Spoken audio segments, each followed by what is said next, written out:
Golf 3 tapos cross runway 31 left delta.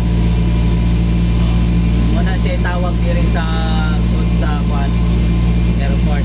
Tapos expedite. Alam na yan. Expedite ta.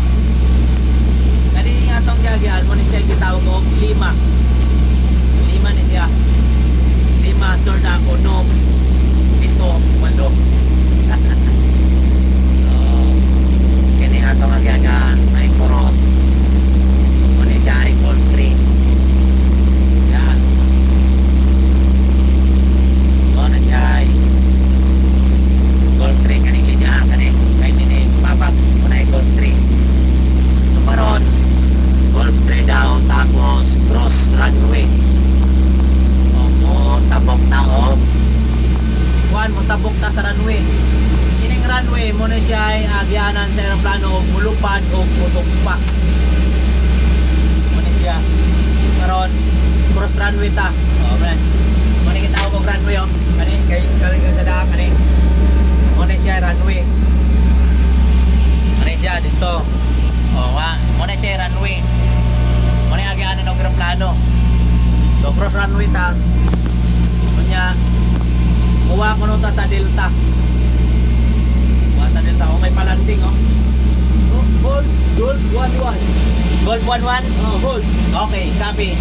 Yan, left tayo sa muwata sa delta nya mo hold short ko nung ta sa golf 11. So muna siya delta tawagan kaning wala linya ha. Muna kita og delta.